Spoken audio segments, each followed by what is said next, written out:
નમસ્કાર મારા વાલા વિદ્યાર્થી મિત્રો, આજે પણ આપણે કંઈક નવી બાબત લઈને હાજર થયેલા છીએ.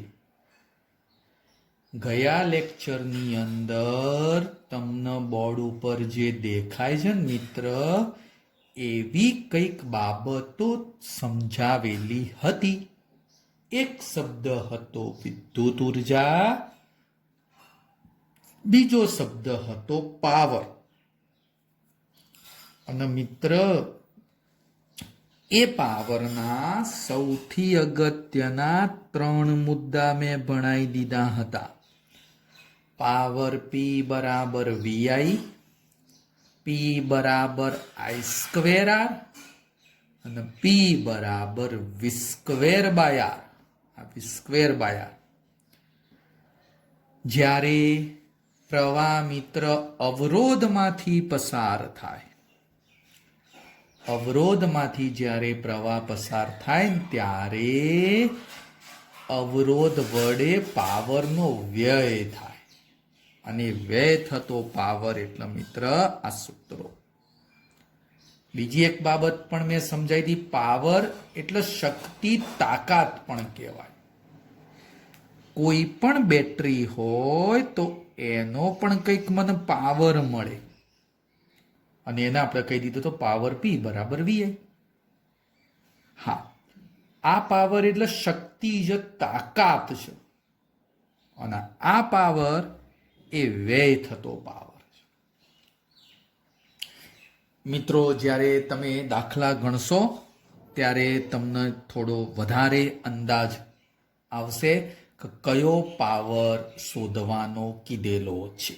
એવા મિત્ર આપણે દાખલા થોડા આગળ જતા સમજીશું. ચલો મિત્ર, આગળની એક બાબત આજે મારે મિત્ર સમજાવવું છે. EMF અને ટર્મિનલ વોલ્ટેજ. બધાની નજર હવે અહીંયા ભાઈ, હું 2 શબ્દો આજે નવા સમજાવું છું. EMF અને terminal voltage. EMF, terminal voltage અને એક ત્રીજો શબ્દ આંતરિક અવરોધ. આંતરિક અવરોધ. ધ્યાનથી સમજો બધા વિદ્યાર્થીઓ. EMF, ટર્મિનલ વોલ્ટેજ અને આંતરિક અવરોધ. માની લો મિત્ર, એક પાત્રની અંદર વિદ્યુત રસાયણ, અને ખાસ કરીને વિદ્યુત રસાયણ તરીકે H2SO4 હોય. H2SO4 કેમિસ્ટ્રીમાં પણ તમે મિત્ર આ બાબત ધ્યાનમાં લીધી હોય. 2 ઇલેક્ટ્રોડ હોય છે, એક ધન અને મિત્ર એક ઋણ. ધ્યાનથી સાંભળજો. આ ધન ઇલેક્ટ્રોડ કીધો અને આ મિત્ર ઋણ ઇલેક્ટ્રોડ કીધો. હવે મિત્રો ધ્યાનથી સમજો. ધન ઇલેક્ટ્રોડ જે કીધો ને, એનું વિદ્યુત સ્થિતિમાન V+ ધન જ, અને આ બાજુ માની લો વિદ્યુત સ્થિતિમાન V- પણ ઋણ જ, -V- દર્શાવ્યું છે. આ સ્થિતિમાં હવે થશે શું? સાંભળજે મિત્ર. હવે બકા કઈ બાબત બને સાંભળો. આ H2SO4 માંથી ધન આયન અને ઋણ આયન છૂટા પડે. ધન આયન અને મિત્ર ઋણ આયન છૂટા પડે છે. ધન આયન એટલે મિત્ર H+ અને SO4 -2. ધન આયન H+ અને SO4 -2. હવે ધ્યાનથી સમજો. આ મિત્ર જે ધન આયન ખરો ને, એ ધ્યાનથી સાંભળજે, રાસાયણિક ઉર્જાના કારણે રાસાયણિક બળ લાગે અને આ ધન છેડા ઉપર જમા થાય. જો ભાઈ, આ ધન છેડા ઉપર મિત્ર ધન વિદ્યુત ભાર જમા થાય, અને આ ઋણ મિત્ર આયન આયન બોલું છું, એ ઋણ ઇલેક્ટ્રોડ ઉપર જમા થાય. હા, આ મિત્ર સતત પ્રક્રિયા થતી જાય. ધન આયન એક બાજુ અને ઋણ આયન બીજી બાજુ મિત્ર પ્રક્રિયા થતી જતી હોય છે. હવે થોડું ધ્યાનથી સમજો. આ પરિસ્થિતિમાં બંને છેડા વચ્ચે વિદ્યુત સ્થિતિમાનનો મારે તફાવત લખવો છે. એક આ ધન જે વી પ્લસ કીધેલો છે, આ ઋણ છેડા ઉપર માઇનસ વી માઇનસ કીધેલું છે. તો વિદ્યુત સ્થિતિમાનનો તફાવત વી બરાબર વી પ્લસ માઇનસ તફાવત છે એટલે ઋણ અને ફરીથી પાછો આ માઇનસ વી માઇનસ. આ રીતે ફરીથી બોલું છું બગા, આ વી પ્લસ માઇનસ આ બાજુ આ બંને છેડા વચ્ચેનો જે વિદ્યુત સ્થિતિમાન છે ને એમાં તફાવત લીધો એટલે માઇનસ લીધો. પણ આ માઇનસ એટલે પ્લસ બને એટલે વી પ્લસ પ્લસ વી માઇનસ. વિદ્યુત સ્થિતિમાનનો મિત્ર મને તફાવત મળે છે. હવે સમજે ભાઈ મિત્રો, ધ્યાનથી જુઓ, ધ્યાનથી એકદમ ભાઈ ધીમે ધીમે સમજાવું છું, એકદમ ધીમે ધીમે.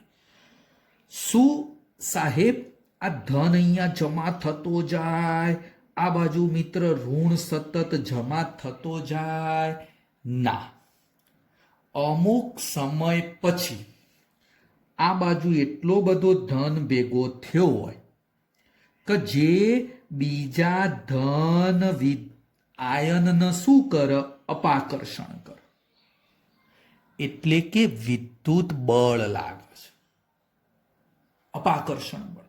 સ્ટાર્ટિંગમાં નહોતું, સ્ટાર્ટિંગમાં વિદ્યુત બળ બહુ ઓછું હોય અને પેલું રાસાયણિક બળ વધારે.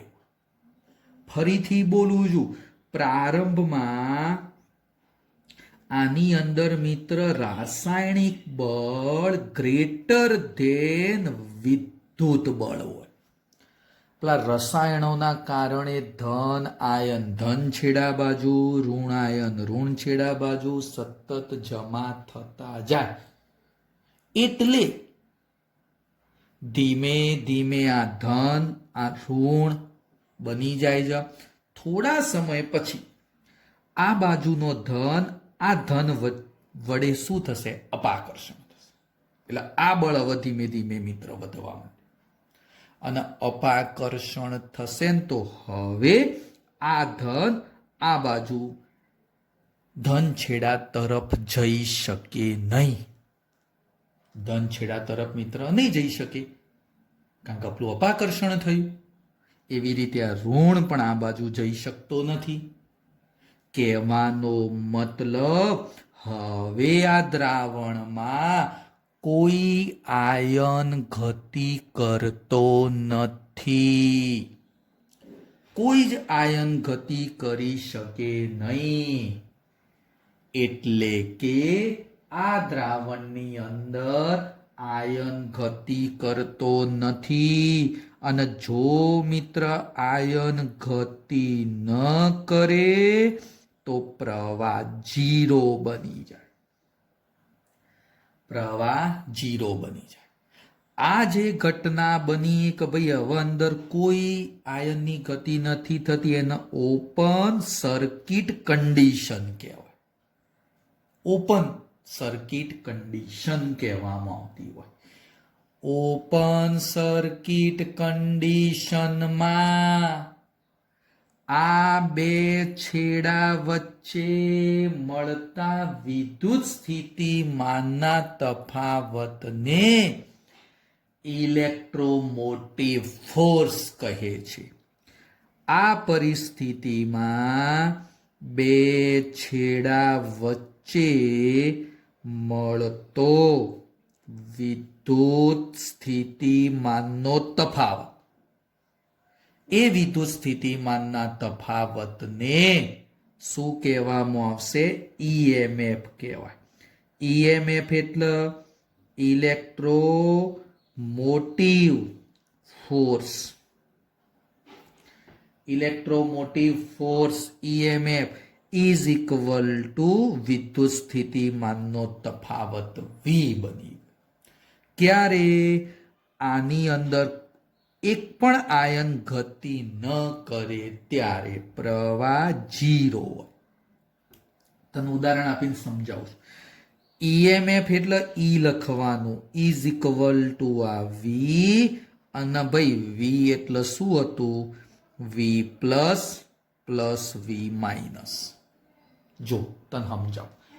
માની લે મિત્ર તે ઘડિયાળનો સેલ આવી રીતનો જોયો હોય. ઘડિયાળનો એક સેલ બજારમાં 5-10 રૂપિયાનો એક ઘડિયાળનો સેલ મિત્ર જે મળતો હોય ને, આ એક છેડો પોઝિટિવ હોય, આગળ આવવું હોય, હા, અને આ એક છેડો કેવો હોય? નેગેટિવ. હવે સ્ટાર્ટિંગમાં શું થાય? આની અંદર રસાયણ ભરેલું, આ દ્રાવણ છે, આની અંદર રસાયણ છે, કોઈ ફરક નથી ખાસ. આ રસાયણમાંથી ધન આયનો બધા ધન છેડા બાજુ જતા થાય, ઋણ આયનો આમ ઋણ છેડા બાજુ જતા. એટલે આ છેડો સતત ધન બનતો જાય, આ છેડો સતત ઋણ બનતો જાય, અને એ બે છેડા વચ્ચે મને શું મળે? વિદ્યુત સ્થિતિમાનનો તફાવત. પછી શું થશે? આ ધન બન્યો તો આ ધનને શું કરે? જે પ્રારંભમાં નજીક આવતો હતો, પણ હવા ધન એટલો બધો વધ્યો કે આના ઉપર શું કરે? અપાકર્ષણ બળ લગાડે. અપાકર્ષણ બળ લાગે તો આ બાજુ આવી શકે નહીં. તો કોક કે સાહેબ અપાકર્ષણ બળ લાગે તો શું આવ્યો? આ બાજુ ગતિ કરે? ના. આ બાજુ અપાકર્ષણ બળ લાગે તો શું આ બાજુ જતો રહેશે? ના મિત્ર. કારણ કે શું થાય? વિદ્યુત બળ ના કારણે અપાકર્ષણ થયું, પણ સાથે સાથે એના ઉપર રાસાયણિક બળે લાગે.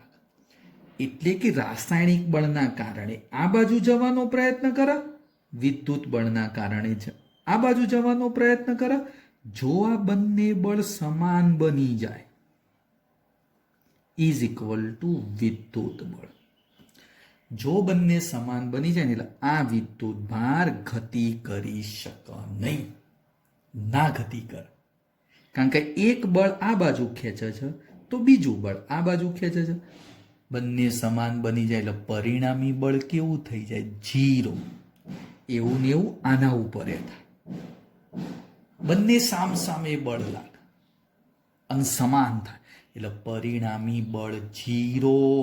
એટલે કે આયનો ગતિ ન કરે, પ્રવાહ 0. બજારમાંથી તમે ઘડિયાળનો સેલ લાવો છો ને ત્યારે બે છેડા વચ્ચે લગભગ 1.5 વોલ્ટેજ લખેલા હશે, જોજો. અને આ 1.5 વોલ્ટેજ એ સેલનું EMF કહેવાય. કોઈ પણ સેલ બજારમાંથી લાવો ને એટલે મિત્ર બે છેડા વચ્ચે કંઈક વિદ્યુત સ્થિતિમાનનો તફાવત હોય. એ વિદ્યુત સ્થિતિમાનનો તફાવત એટલે બગાઈએ. બોલ ભાઈ, ખબર પડી? સ્ટાર્ટિંગમાં ધન આયનો ધન બાજુ, ઋણ આયનો ઋણ બાજુ. આ બળ વધારે હતું, પણ ધીમે ધીમે આ બળ વધતું જાય. આ ઘટ, આ વધ. થોડા સમય પછી બંને બળો કેવા થઈ જશે? સમાન. અને સમાન થાય ને પછી કોઈ આયન ગતિ કરી શકે નહીં. એ ઘડિયાળનો સેલ બજારમાંથી લાયન એ વખતની આ પરિસ્થિતિ. એટલે આયન ગતિ ન કરે, પ્રવાહ 0, એનો ઓપન સર્કિટ કન્ડિશન કહેવાય. અને એ વખતે બે છેડા વચ્ચે મને જે વિદ્યુત સ્થિતિમાનનો તફાવત મળે એને શું કહેવાશે? ઇલેક્ટ્રોમોટિવ ફોર્સ કહેવાય. EMFની વ્યાખ્યા અમુક ચોપડીઓમાં આવી રીતે આપેલી હોય છે. ચલો, કોઈ આયન ગતિ નથી કરતો. આવી પરિસ્થિતિમાં અહીંયા એકમ ધન વિદ્યુત ભાર લો. એકમ ધન વિદ્યુત ભારને ધન બાજુ લાવવો છે, ઋણથી ધન ધ્રુવ તરફ લઈ જવો છે. તો મારે શું કરવું પડશે? કાર્ય. અને તમે જે કાર્ય કરશો ને એટલી ઉર્જા એકમ ધન વિદ્યુત ભારને મળે. એ ઉર્જાને કહેવામાં આવે ઈએમએફ. જો હું ટૂંકમાં લખું છું, એકમ ધન વિદ્યુત ભારને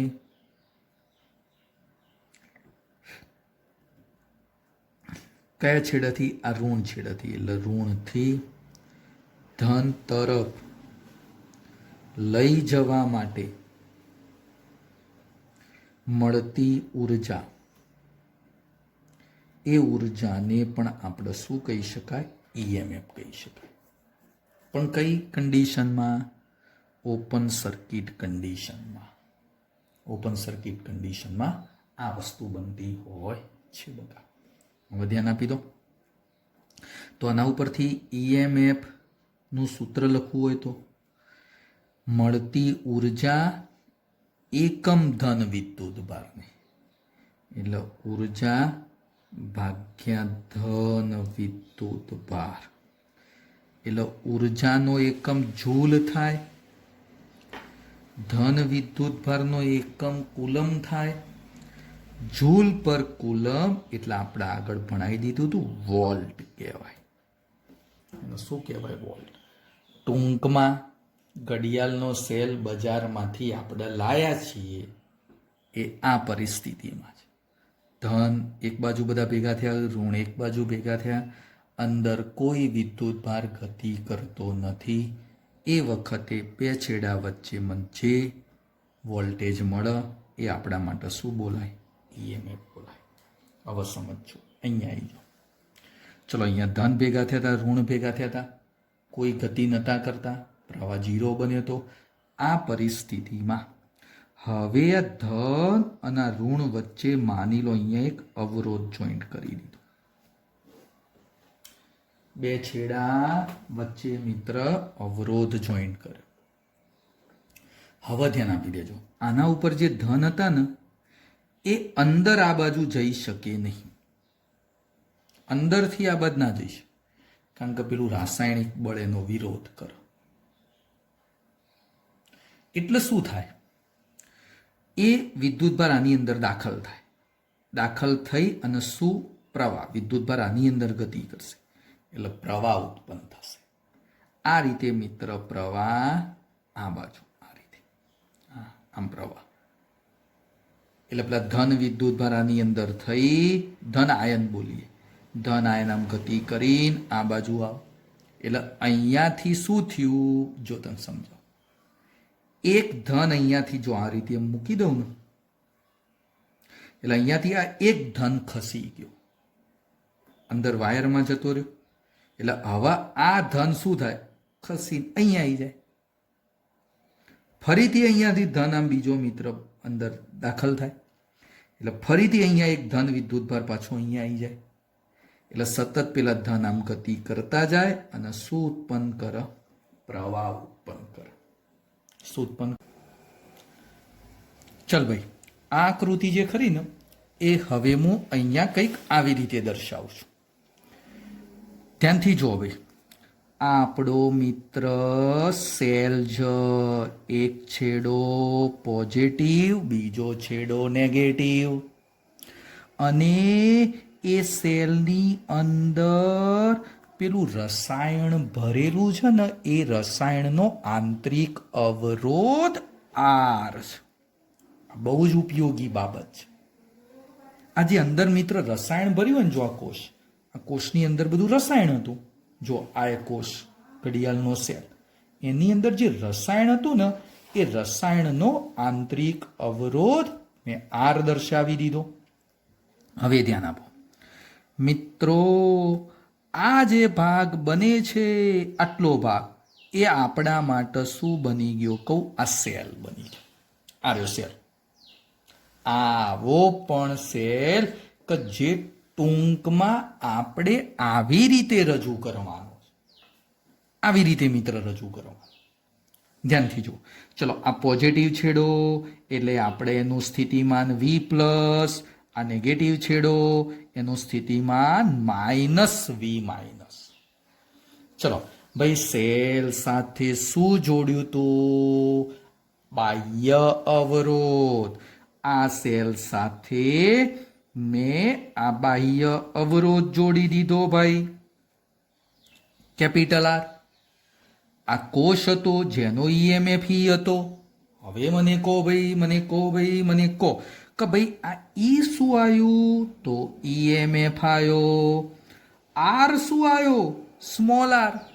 ઓ ભાઈ સ્મોલ આર તો આ સેલ છે ને એની અંદરનો અવરોધ છે, એટલે એને આંતરિક અવરોધ કહેવાય. કોઈ કે કેપિટલ આર તો મેં સેલની બહાર જોડ્યો છે, એટલે એને બાહ્ય અવરોધ કહેવાય. હા, મેં હમણાં કીધું આ પોઝિટિવમાંથી મને પ્રવાહ આવી રીતે મળે ભાઈ. જો આ પ્રવાહ આવી, આ પોઝિટિવમાંથી બહાર આવ્યો અને અહીંયા મિત્ર નેગેટિવમાં દાખલ થાય. પ્રવાહનો ફ્લો આ દિશામાં છે, જો આમથી આમ જાય છે. પ્રવાહનો ફ્લો આ દિશામાં મિત્ર મને મળે છે. હવે ધ્યાનથી સાંભળજો કે મિત્ર, ઓ ભાઈ મિત્ર, માં થશે શું કે હવે મારા બે છેડા વચ્ચે વિદ્યુત સ્થિતિમાનનો તફાવત લેવો છે.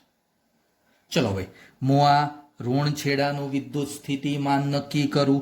ભાઈ ઋણ છેડાનું વિદ્યુત સ્થિતિમાન એટલે -V- છે ભાઈ. ચલો ભાઈ ધ્યાનથી જો, અહીંયા પ્રવાહ આવી રીતે જાય છે.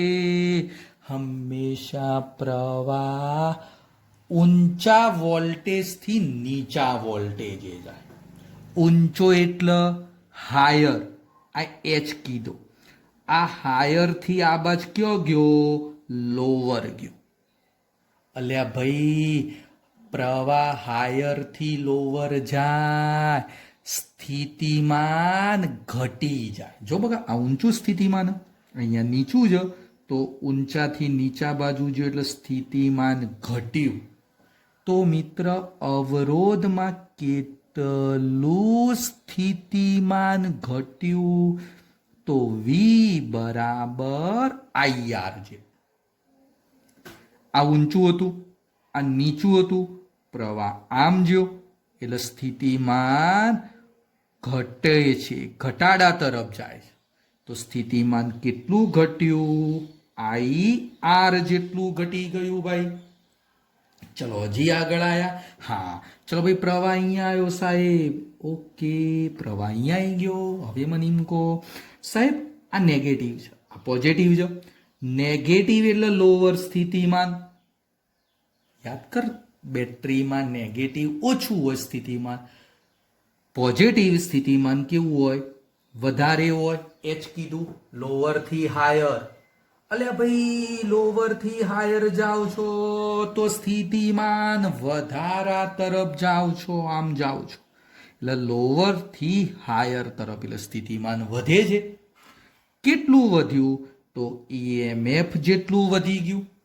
આગળ ગયા. ઓકે, તો આ બિંદુ આગળ આવી ગયા. આ બિંદુ એટલે મેં કહી દીધું V+. જો થયું શું? V- હતું સ્થિતિમાન, આમ આગળ ગયેલા અમુક સ્થિતિમાન ઘટ્યું, પાછું વધ્યું, અને છેલ્લે બની ગયું કેટલું?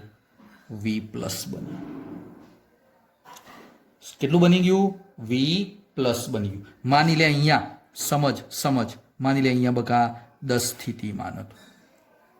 સમજે, આ બે ભેગા થઈને માની લે મિત્ર -2 સ્થિતિમાન થાય. -2 થાય. માની લે આ ભેગા થઈ માની લે +4 થાય છે. તો શું થાય? 10 -2 એટલે 8 અને +4, 8 ને 4 12. તો અહીંયા કેટલું બની જશે? 12 બની જશે.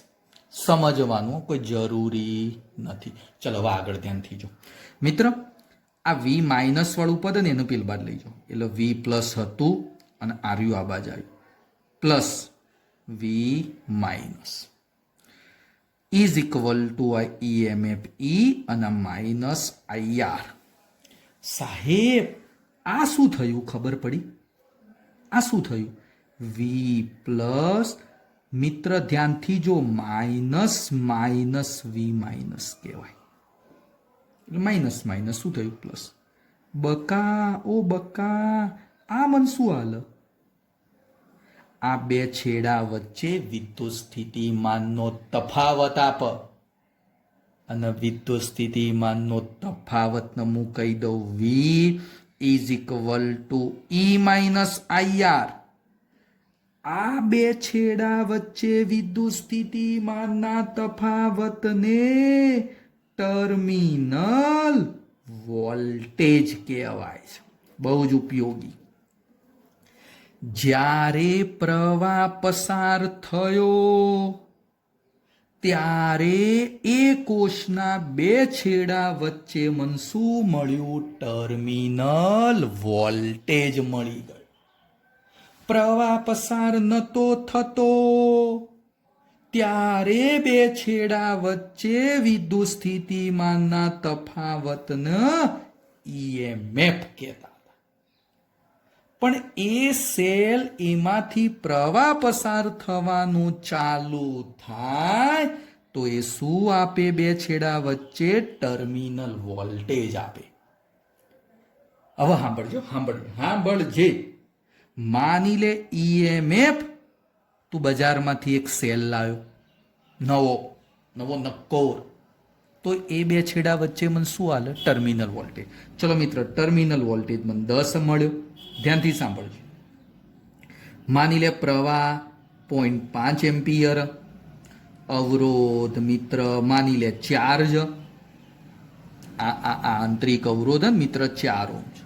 સમજ, પ્રવાહ સાહેબ 0.5 પસાર થાય તો 0.5 ગુણ્યા 4, 10 માઇનસ કેટલો થઈ ગયો? 2. તો મિત્ર પ્રવાહ પસાર થયો ને, તો હવે મને બે છેડા વચ્ચે શું મળ્યો? 8 જ ટર્મિનલ વોલ્ટેજ. ખરેખર ઈએમએફ કેટલો હતો? 10 હતો. બજારમાંથી લાવો એટલે ઈએમએફ વધારે બતાડ, પણ જ્યારે એમાં પ્રવાહ પસાર કરો ને એટલે ઈએમએફ જેટલો જ મને ટર્મિનલ વોલ્ટેજ ના મળે. કારણ કે પેલા અવરોધના કારણે થોડો ઘટી ગયો. થોડો મિત્ર શું થાય? બકા ઘટી જાય. આ બહુ જ ઉપયોગી વસ્તુ છે. જો આ જ આકૃતિ એક છેલ્લો એક્ઝામ્પલ લઈને તને સમજાવી દઉં ફટાફટ. ધ્યાનથી જો. માની લે કોષ હતો જેનો ઈએમએફ 10 વોલ્ટેજ છે. માની લે એનો આંતરિક અવરોધ 2 ઓહ્મ છે. અને હવે અહીંયા એક બીજો બાહ્ય અવરોધ મેં લીધો, એક સમથિંગ 4 ઓહ્મ લીધો. ચલો મિત્ર, આમાં પેલા પ્રવાહ કેટલો પસાર થાય? પ્રવાહ તો પ્રવાહ મિત્ર માની લો અહીંયા આઈ પ્રવાહ દર્શાવ. આપણે આગળ બધા સૂત્ર ભણવાના આવશે. આઈ બરાબર આવું બને, E upon R plus small r. આવું આપણે ભણવાના આવશે. ચલો, ઈ કેટલા હતા? 10. જોજો, 4 ને 2 કેટલા લખી દઉં? 6 એટલે આરે ગણને 3 જ કરી દઉં. તો 3 ને 2 કેટલા થઈ ગયા? 5. કેટલો પ્રવાહ મને મળી ગયો? 2 એમ્પિયર. તો હવે જો 2 એમ્પિયર પ્રવાહ મળ્યો તો આ કોષના બે છેડા કહેવાય. આખો કોષ સારો. તો આ કોષના બે છેડા વચ્ચે મને 10 જ મળે? ના. જો માની લે અહીંયાથી 2 એમ્પિયર પ્રવાહ પસાર થયો, તો આ બે છેડા એટલે શું કહેવાય? આ જ બે છેડા કહેવાય. તો હવે આ બે છેડા વચ્ચે શું મને 10 ના 10 મળશે? ના. આ 3 અને 2 એટલે અહીંયા ટોટલ કેટલો મળે?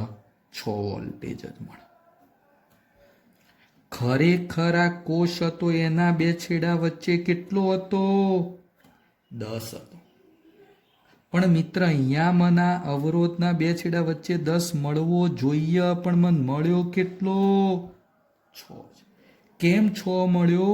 તો આંતરિક અવરોધ આ જે 2 હતો ને એમાં 4 વોલ્ટેજ ડ્રોપ થયો કહેવાય, ઘટી ગયો કહેવાય.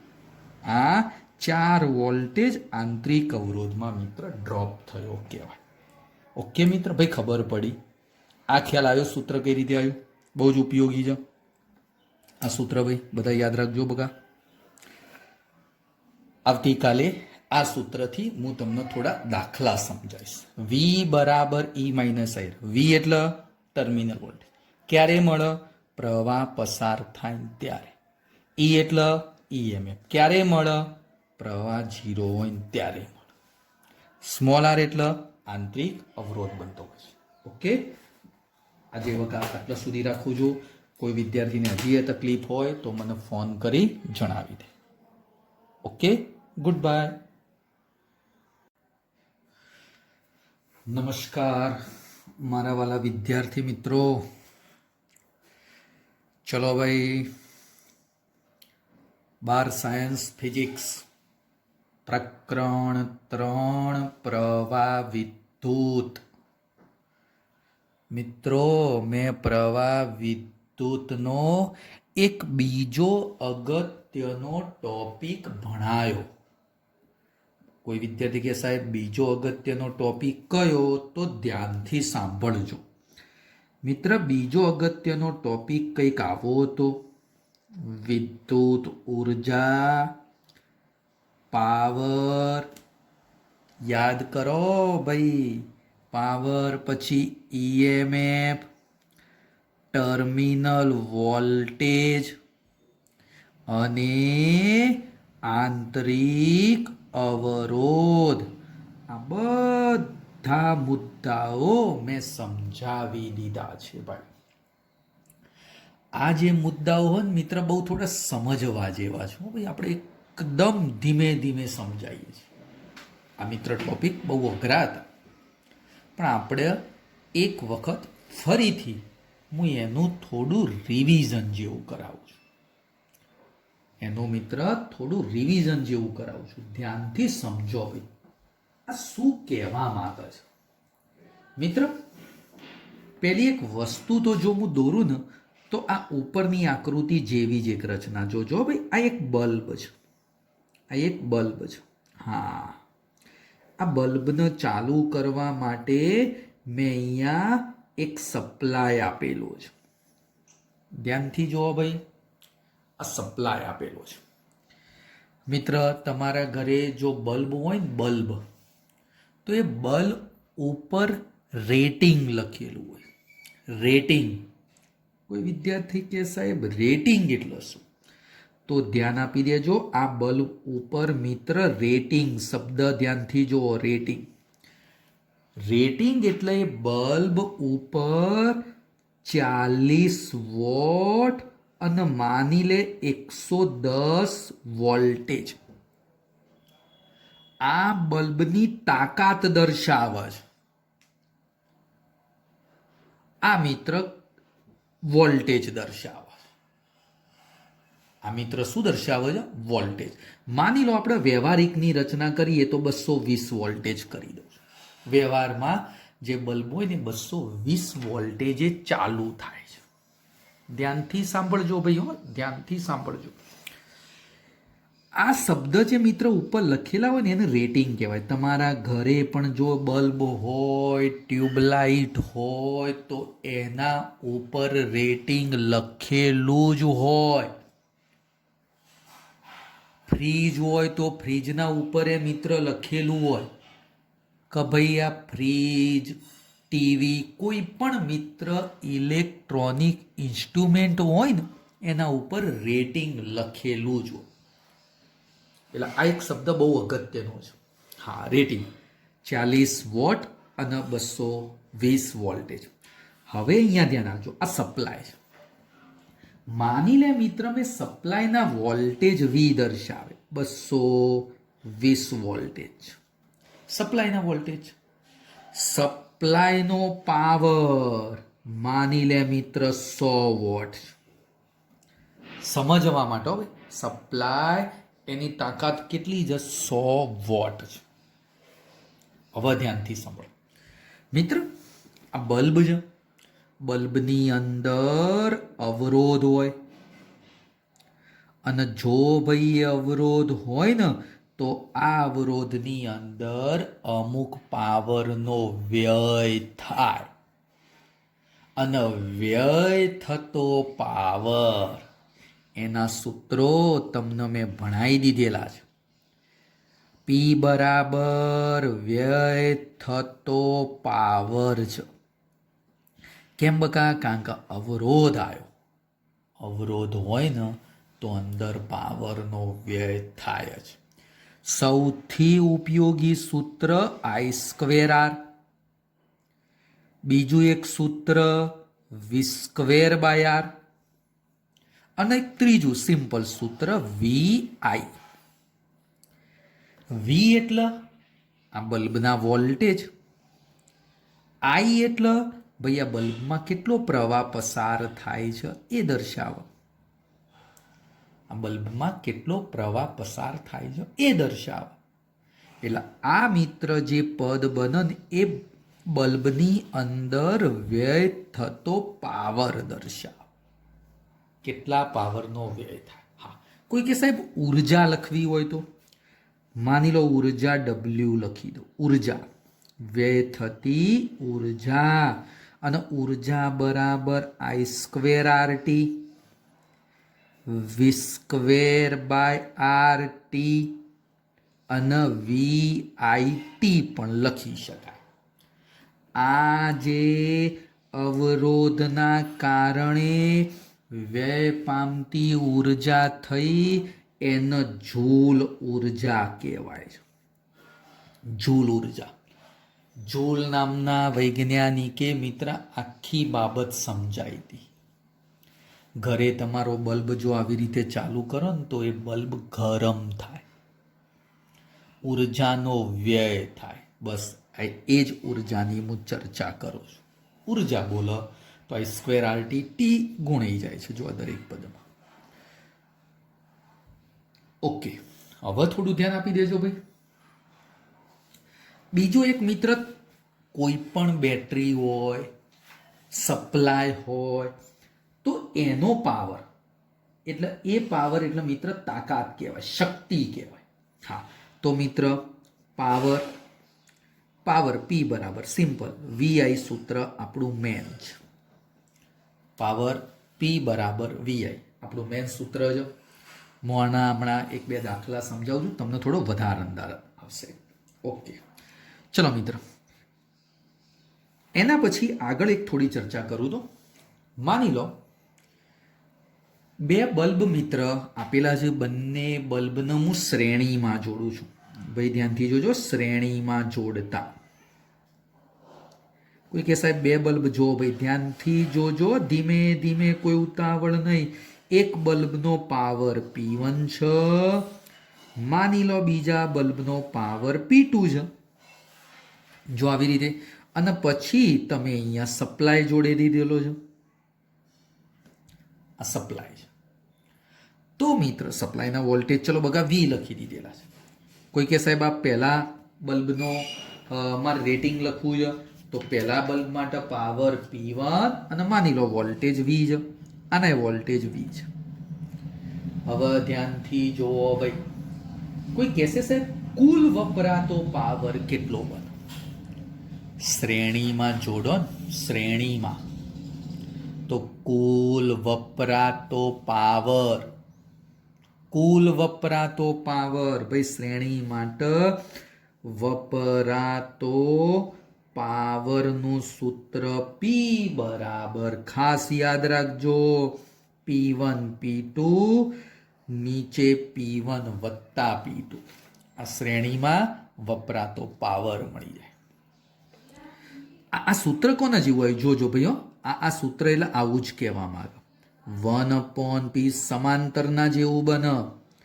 1/P1 વત્તા 1/P2. આનું લસા લે, આ પદનો લસા લઈને ઊંધું કરેલા આવી જશે. લસા લઈને મિત્ર ઊંધું કરશો ને એટલે આ પદ બની જશે. n પદો માટે શું બને? n પદો માટે મિત્ર વપરાતો પાવર, આ મિત્ર બે બલ્બ શ્રેણીમાં જોડેલા છે તો કેટલા પાવરનો વપરાશ થશે? તો શ્રેણીમાં વપરાતો પાવર એટલે આ એક સૂત્ર મિત્ર બને છે. ચલો ભાઈ એન બલ્બ માટે વપરાતો power P is equal to P total લખી દો ટોટલ. તો P total is equal to P by N. બકા શ્રેણી છે. શ્રેણી માટે જો આવું સૂત્ર આવે છે 1/p એવું n વખત કરી દે એટલે n વખત 1/p બને. કેટલી વખત બને? n વખત 1/p બને. અને પછી એનું ઊંધું થઈ જાય. એટલે શ્રેણીમાં n બલ્બ હોય તો ટોટલ કેટલો પાવર વપરાય? હા, હવે ધ્યાન આપી દેજો. સૌથી ઉપયોગી બાબત, માની લો મિત્ર જુદા જુદા બલ્બ તમે શ્રેણીમાં ગોઠવેલા છે, તો જુદા જુદા પાવરના, જુદા જુદા વોલ્ટેજના. ખાસ ધ્યાનથી સાંભળ. તો કયો બલ્બ વધારે પ્રકાશિત થાય? મગજમાં ઉતાર. પ્રકાશિત કયો વધારે થાય? તો મિત્ર બ્રાઇટનેસ, પ્રકાશિત એટલે બ્રાઇટનેસ કોની વધારે હોય? તો બ્રાઇટનેસ ચલે છે મિત્ર વી. જેનો વોલ્ટેજ વધારે હોય ને એની બ્રાઇટનેસ વધારે હોય. કોઈ કે વોલ્ટેજ અચળ હોય તો જેનો અવરોધ વધારે હોય ને એની બ્રાઇટનેસ વધારે હોય. અથવા 1/p જેનો પાવર ઓછો હોય એનો મિત્ર પ્રકાશ વધારે મળતો હોય છે. બહુ જ ઉપયોગી બાબત. જેનો પાવર ઓછો ને એનો પ્રકાશ વધારે મળતો હોય છે. જો તને એક્ઝામ્પલ સમજાવું છું. માની લે આ રીતના બે બલ્બ છે. આ એકનો પાવર P1 અને બીજાનો પાવર P2. હવે આ બેમાંથી જેનો પાવર ઓછો હોય એનો પ્રકાશ વધારે મળે. આ બે બલ્બમાં ચલો એકનો વોલ્ટેજ V1 છે, બીજાનો V2 છે. તો જેનો વોલ્ટેજ વધારે હશે એનો પ્રકાશ વધારે આવે. એટલે આ રીતે મિત્ર યાદ રાખજે. પ્રકાશિત ચલે છે વી ચલે છે આર ચલે છે 1/p બનશે. એવી રીતે ચલો ભાઈ સમાંતર માટે લખી દઉં. સમાંતર માટે સમાંતર જોડતા, જો સમાંતર જોડો તો ટોટલ પાવર P1 વત્તા P2 બને છે. સમાંતરમાં કુલ પાવરનો સરવાળો થાય. ભાઈ એ કોના જેવું પદ આવ્યું કહું? પેલા કેપેસિટર જેવું આવ્યું. સમજાવું. n બલ્બ માટે P total is equal two P વત્તા P વત્તા P વત્તા P એવું n વખત, એટલે np બની ગયું. આમાં પ્રકાશિતતા સાહેબ કોની વધારે? તો પ્રકાશિત ચલે છે. મિત્ર ધ્યાનથી સાંભળજે. પ્રકાશિત ચલે છે P ચલે છે I ચલે છે 1/r બને. જેનો પાવર વધારે એ પ્રકાશિત વધારે બને. જેનો પાવર વધારે એનો પ્રકાશિત વધારે બનતો હોય છે. જેનો અંદર પ્રવાહ વધારે પસાર થાય એ પણ વધારે પ્રકાશિત બને. અને જેનો અવરોધ ઓછો એ વધારે પ્રકાશિત બનતો હોય છે. આ એક બાબત બહુ જ ઉપયોગી છે. ચલ મિત્ર હું એક એક્ઝામ્પલ તને સમજાવું છું. ધ્યાનથી જોજે ભાઈ. તું એક એક્ઝામ્પલ હે ને ધ્યાનથી જો. માની લે મિત્ર આપણને 3 બલ્બ આપેલા છે. કેટલા ભાઈ? 3 બલ્બ. ધ્યાનથી સાંભળો ભાઈ. આકૃતિ અહીંયા દોરું છું. માની લો એક બલ્બ મિત્ર આ રીતનો આપી દીધેલો છે અને એનો મિત્ર પાવર આપી દીધેલો છે. માની લો આનો પાવર 60 વોટ છે. ધ્યાનથી જો ભાઈ. ચલો હજી ધ્યાન આલો. અહીંયા 2 બલ્બ આપેલા છે. આને કહી દઉં પાવર P3 કહી દઉં. ચલો ભાઈ આ એક બીજો બલ્બ અને આના જોડે અહીંયા એક બીજો પાછો શ્રેણીમાં જોડેલો. જોજો ભાઈ. માની લે P1 અને આ 100 વોટ છે, આ P2 માની લે 60 વોટ છે. જોજો ભાઈ, હા આ બાજુ 60 છે, આ 100 છે, આ 60 છે. હવે આ બધાને અહીંયા સપ્લાય આપી દીધેલા છે, અહીંયા સપ્લાય આપેલા છે 240 વોલ્ટેજ લખી દઉં છું. ચલો ભાઈ, હવે મને એમ કહો 3 બલ્બ સાહેબ આવી રીતે જોડેલા છે, કયો બલ્બ વધારે પ્રકાશિત બને? P1, P2, P3. મગજ દોડાવવાનું છે, મગજ દોડાવવાનું છે. બોલ, ધ્યાનથી વિચારીને મન કે પહેલા તો આ બે શ્રેણીમાં છે. જોજો ભાઈ, આ બે કેવા છે? શ્રેણીમાં. તો શ્રેણીનું સૂત્ર જોજે ભાઈ. હા સાહેબ, આ રહ્યું. જેનો પાવર ઓછો એ વધારે પ્રકાશિત થાય. ફરીથી બોલું છું, જેનો પાવર ઓછો એ વધારે પ્રકાશિત થાય. તો બોલો ભાઈ, આ બેમાં કોનો પાવર ઓછો છે? તો 60. તો આ પ્રકાશિત વધારે થાય. કયો? P2. કયો પ્રકાશિત વધારે થાય? P2. તો ચલો બકા, હું લખી દઉં પ્રકાશિતતા અથવા પ્રકાશિત. P1 ઓછો થશે, P2 વધારે થશે. હા, નીચે બરોબર. જો બકા, P1 ઓછો પ્રકાશિત થયો, P2 વધારે. હવે ધ્યાન આલ સાહેબ, આ તો રહી ગયું. હા, હવે મને એમ કે છે ભાઈ, આ બે કેવા છે ભાઈ? આ બે શ્રેણીમાં છે, અને શ્રેણીમાં હોય તો કુલ પાવર કેટલો? આ રહ્યો સાહેબ. શ્રેણીમાં કુલ પાવર કેટલો? આ રહ્યો, આ રહ્યો. ચલો આનું સાદું રૂપ આલજો. ચલો બકા, આ બેઓનું હું સાદું રૂપ આપી દઉં છું ટૂંકમાં. હો બકા, ટૂંકમાં ખાલી સમજવા માટે. 60 ગુણ્યા 100 ભાગ્યા 160. બોલ, ઢસ ઢસ. 600 ભાગ્યા 16. ભાઈ ધ્યાનથી જોજો, 600 ભાગ્યા 16. કેલ્ક્યુલેટરનો ઉપયોગ કરી દો ભાઈ.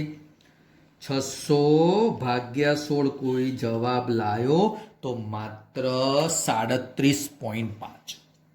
આનો જવાબ બકા કેટલો આવી ગયો? 37.5. હા, હવે મને એમ કે બરોબર, ધ્યાનથી જો, ધ્યાનથી જો ભાઈ, ધ્યાનથી જો, તને સમજાવું. આ કેટલા હતા બકા? 60. જોજો ભાઈ, આ ઉપરનો બલ્બ તો હતો 60 વોટનો, નીચે બે ભેગા થઈ ગયા. કેટલો જવાબ આવ્યો? 37.5. આ બે ભેગા થઈ ગયા. આ સપ્લાય તો હતો જ અહીંયા, એટલે આ બે ભેગા થઈને બકા કેટલો જવાબ આપ્યો? આ બે ભેગા થઈને 37.5. હવે આ બે કેવા દેખાય છે ભાઈ? સમાંતરમાં.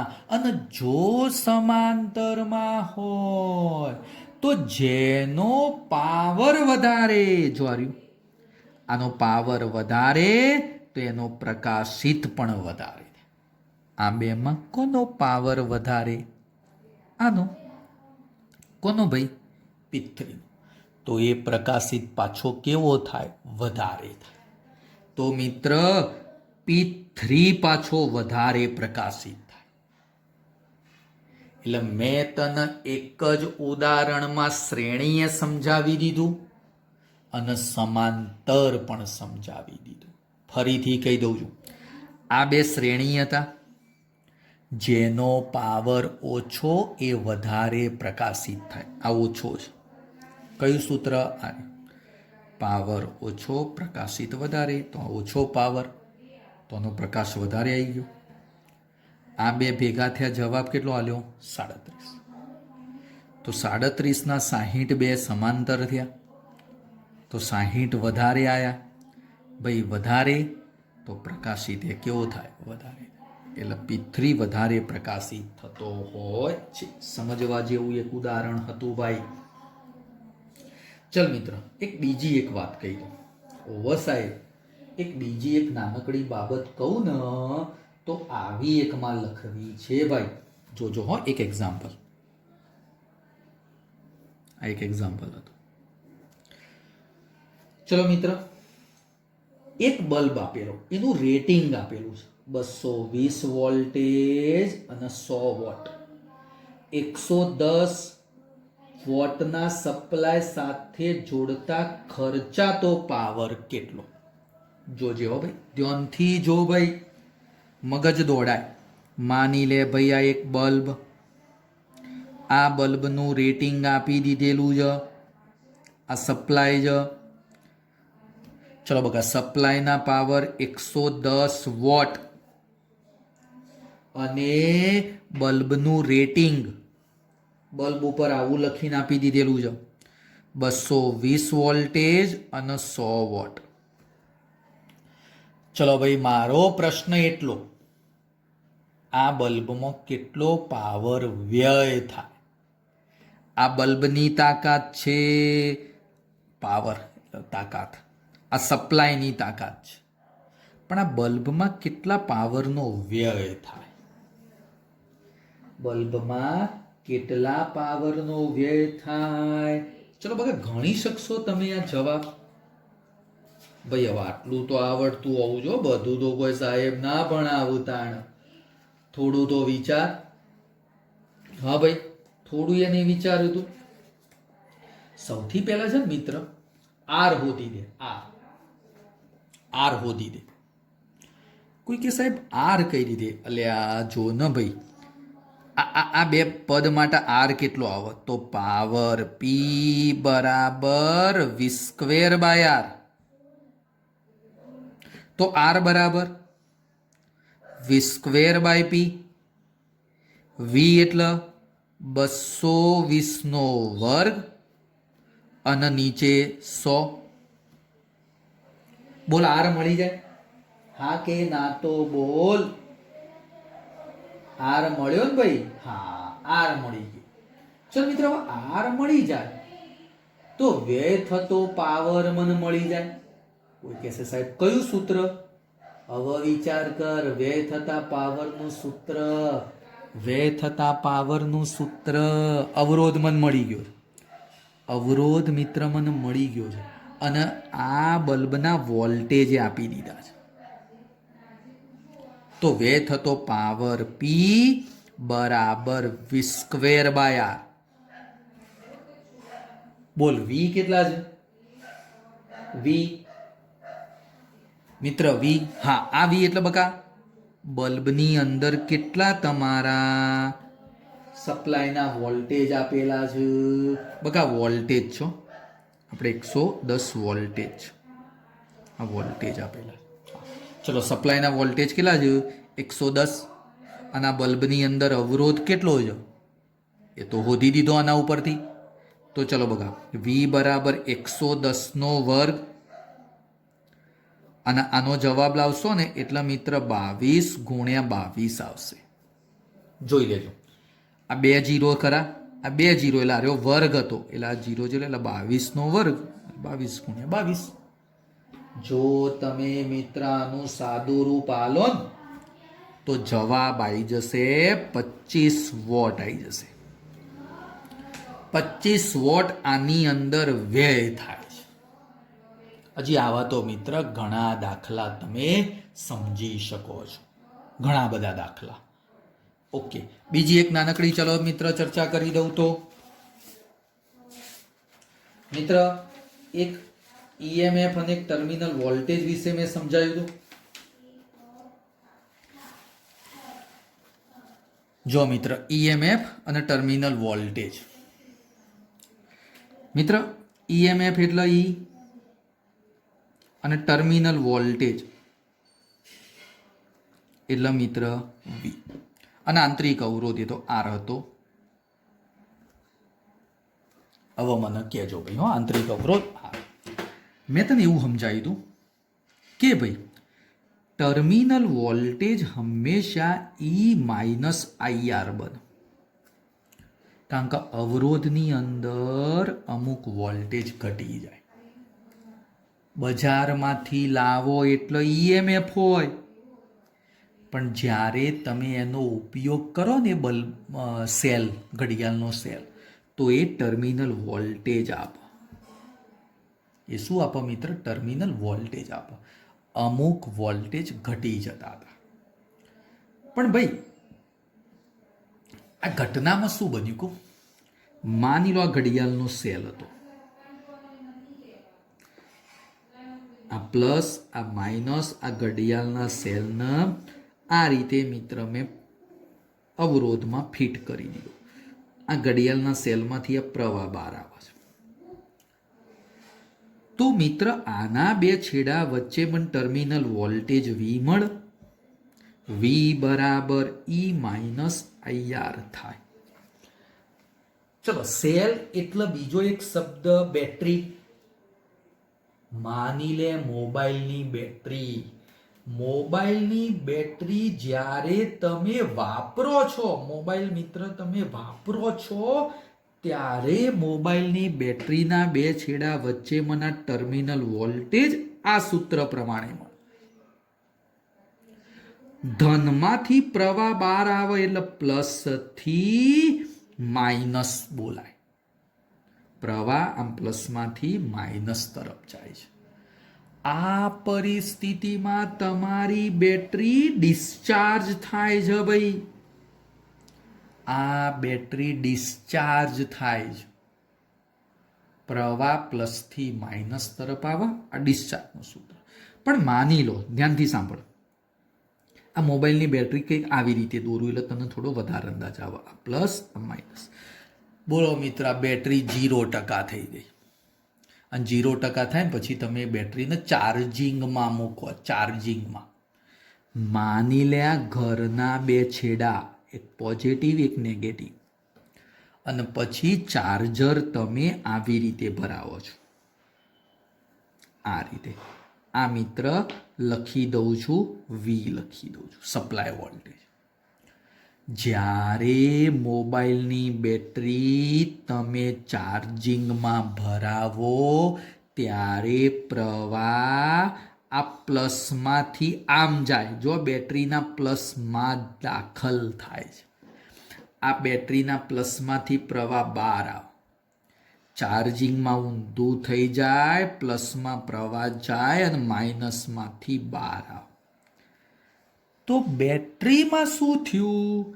માઇનસથી પ્લસ તરફ થયું. આ મોબાઈલની બેટરીમાં માઇનસથી આમ પ્રવાહ બહાર આવે છે અને આમ પ્લસમાં જાય છે. એટલે શું બોલું? માઇનસથી પ્લસ થાય છે. અને એ પરિસ્થિતિમાં આ સૂત્ર ના આવે. આ સૂત્ર વી બરાબર ઈ પ્લસ આઈઆર થઈ જાય. આ ઈએમએફ ઈ છે. તમારી મોબાઈલની બેટરીનો ઈએમએફ ઈ છે. આ વી એટલે બાહ્ય સપ્લાય. અને હંમેશા બાહ્ય સપ્લાય ગ્રેટર ધેન ઈએમએફ હોવા જોઈએ. મોબાઈલની બેટરીના વોલ્ટેજ 5 હોય અને તમારા ઘરના વોલ્ટેજ 220 વોલ્ટેજ. ઘરે તમે જે ચાર્જિંગ ભરાવો છો ને બકા, એ વોલ્ટેજ 220. તો આ વોલ્ટેજ વધારે થાય બેટરીના ઈએમએફ કરતા. તો તમારી બેટરી ચાર્જિંગમાં છે એમ કહેવાય. ચાર્જિંગમાં પ્રવાહ માઇનસથી પ્લસ થાય અને બેટરી વાપરતા હોય ત્યારે પ્રવાહ પ્લસથી માઇનસ તરફ જતો હોય છે. બોલ, આકૃતિમાં કઈ બેટરી ચાર્જિંગ કહેવાય અને કઈ બેટરી ડિસ્ચાર્જિંગ કહેવાય? ચલો ભાઈ, આ પ્રવાહ રીતે છે. બોલો, કઈ બેટરી ચાર્જિંગ છે અને કઈ બેટરી ડિસ્ચાર્જિંગ છે? આમાં પ્રવાહ પ્લસમાંથી બહાર આવે છે, માઇનસમાં દાખલ થાય છે. બોલ, પ્લસથી માઇનસ આવ્યો એટલે આ બેટરી ડિસ્ચાર્જિંગ બોલાય. જ્યારે આમાં પ્લસમાં દાખલ થાય છે, માઇનસમાં બહાર આવે છે. ભાઈ, પ્લસમાં દાખલ થતો પ્રવાહ હોય તો આ બેટરી ચાર્જ થાય છે એવું કહી શકાય. એટલે મિત્ર, તમને જો પરિપથ આપેલો હોય ને તો બરોબર જોવાનું. બેટરી ડિસ્ચાર્જિંગ થાય છે, ચાર્જિંગ થાય છે. જો ડિસ્ચાર્જિંગ થાય તો સૂત્ર આ બને. અને જો મિત્ર બેટરી ચાર્જિંગ થતી હોય તો સૂત્ર આ માઇનસની જગ્યાએ અહીંયા પ્લસ આવી જાય. ધ્યાન રાખવા જેવી બાબત. એટલે મિત્ર આ ટર્મિનલ વોલ્ટેજ, ઈએમએફ અને આંતરિક અવરોધ કહેવાય. મોટા ભાગે આપણે આ વસ્તુનો ઉપયોગ વધારે થશે ડિસ્ચાર્જિંગ પ્રક્રિયા. એટલે મિત્ર મેં તને જે બે ઘટનાઓ સમજાઈ, એક ઘટના પાવર. હજી પાવરની અંદર મિત્ર થોડી બાબતો આપણે સમજાવવાના છીએ. જેમ જેમ ચેપ્ટર આગળ ચાલશે, દાખલાઓ આવશે, એમ મિત્ર હું તને સમજાવીશ. વ્યય થતો પાવરના સૂત્રો આજે રેટિંગ શબ્દ એક યાદ રાખજો. 40 વોટ અને 220 વોલ્ટેજ એનું રેટિંગ દર્શાવે છે. આ સપ્લાયના વોલ્ટેજ છે, પાવર. શ્રેણીમાં આ પદ બને છે, અલગ નોટમાં લખી દેવાનું ભાઈ, શ્રેણી માટે જ અને સમાંતર માટે જ. મેં એક એક્ઝામ્પલ પણ લીધું કે કયો બલ્બ વધારે પ્રકાશિત થાય. એક આ બીજું એક્ઝામ્પલ સમજવા જેવું છે. ખ્યાલ આવ્યો? તો આજે મિત્ર આટલા સુધી રાખીએ છીએ. નવી બાબત નેક્સ્ટ લેક્ચરમાં આપણે સમજાવીશું. ધ્યાનથી મિત્ર 1-2 વખત વિડીયો જુઓ, કારણ કે આ બાબતો છે ને બહુ અગત્યની છે. ધ્યાનથી ધીમે ધીમે સમજો. અલગ નોટ બનાવતા રહો તો તમને થોડો વધારે આઈડિયા આવશે. Okay, good bye.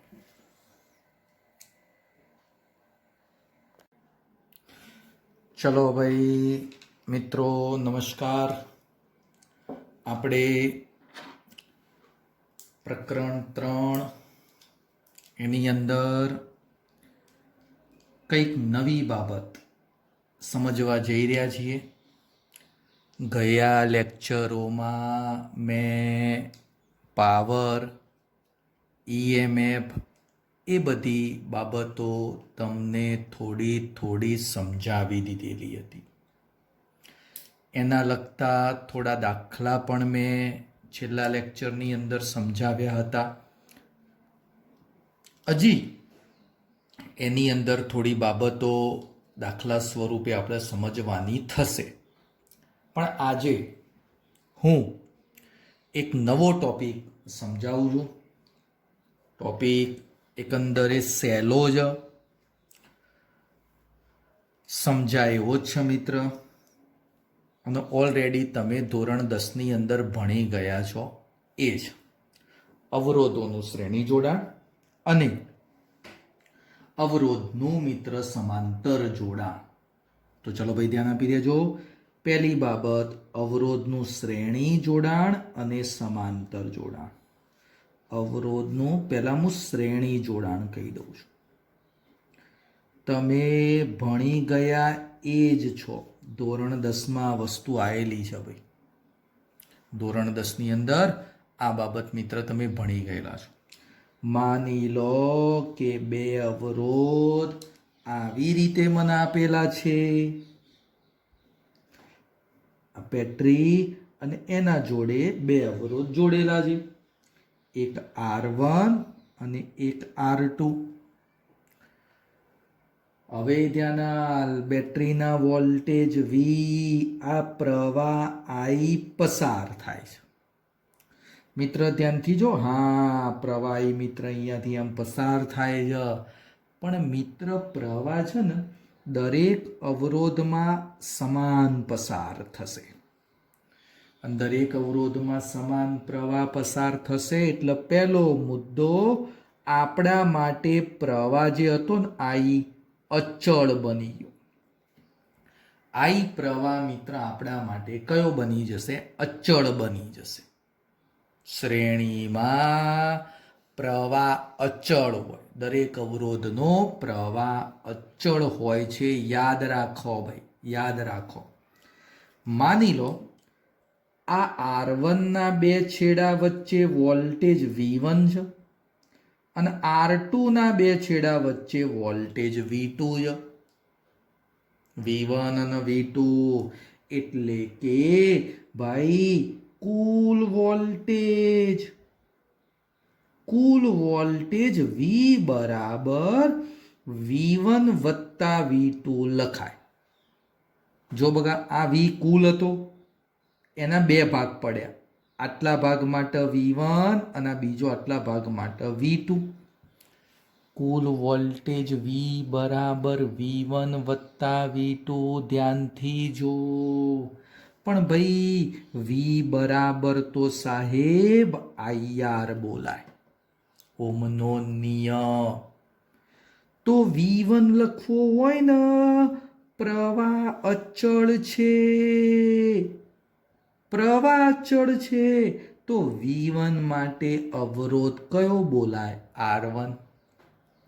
અને V2 માટે લખવું હોય તો IR2 લખાય. તો therefore V આમાં બોલાય મિત્ર IR1. ભાઈ ખબર પડી? આ V1 એટલે આ લખ્યું જો IR, પણ I અચળ છે અહીંયા જો, તો V1 માટે IR1, V2 માટે I અચળ અને R2 આવી જશે, પ્લસ IR2. એમાંથી I કોમન કાઢી દીધા, R1 વત્તા R2. I આ બાજુ નીચે લખાવો ભાઈ. તો therefore V upon I, આ વિના છેદમાં શું આવી ગયો? I is equal two R1 વત્તા R2. અને V upon I, એટલે ભાઈ V upon I ને કહેવામાં આવે કુલ અવરોધ R. ઓલરેડી મિત્ર તમે આ સૂત્ર જાણો જ છો, આ શ્રેણી માટેનું સૂત્ર બની ગયું. શ્રેણીમાં અવરોધ હોય ને તો આ સૂત્ર મિત્ર બની ગયું. ધ્યાનથી જોવો ભાઈ, હો જોજો. R ને શું બોલાય કહું? કુલ અવરોધ બોલાય, પરિણામી અવરોધ બોલાય, સમતુલ્ય અવરોધ પણ કહેવાય. કુલ બોલ, પરિણામી બોલ, સમતુલ્ય અવરોધ પણ કહેવાશે. કોઈ વિદ્યાર્થી કહેશે સાહેબ 3 અવરોધ હોય તો? 3 અવરોધોનું શ્રેણી, સાહેબ 3 અવરોધોનું શ્રેણી હોય તો 3 અવરોધોનો સરવાળો 10મા ધોરણમાં તમે ભણી ગયેલા છો એ જ આવે છે. પણ ચલો ભાઈ હું એમ કહી દઉં, n અવરોધ સમાન મૂલ્યના શ્રેણીમાં ગોઠવી દો. બકા ધ્યાનથી જો, સમાન મૂલ્યના કેટલા અવરોધ? n અવરોધ. n અવરોધ સમાન મૂલ્યના શ્રેણીમાં ગોઠવ્યા. ચલો ભાઈ, સમાન મૂલ્યના n અવરોધો શ્રેણીમાં ગોઠવીએ તો હવે કુલ અવરોધ કેટલો? જો ભાઈ આ પદમાં અહીંયા કંઈક આવી રીતે, ભાઈ શ્રેણી અને એને ઇંગ્લિશમાં સિરીઝ કહેવાય. સિરીઝ એટલે સિરીઝનો S લખી દીધો.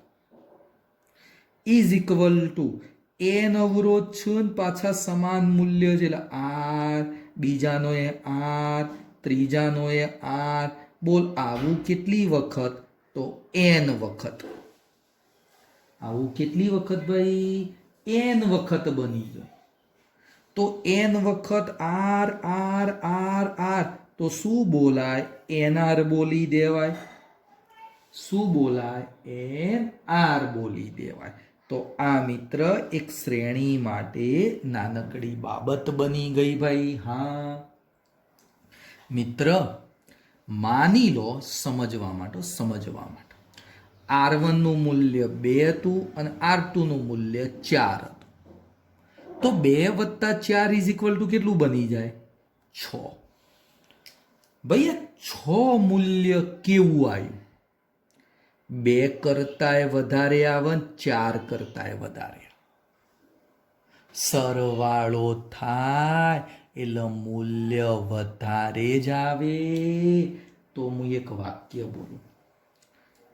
શ્રેણી જોડાણમાં સાંભળજે, કુલ અવરોધ,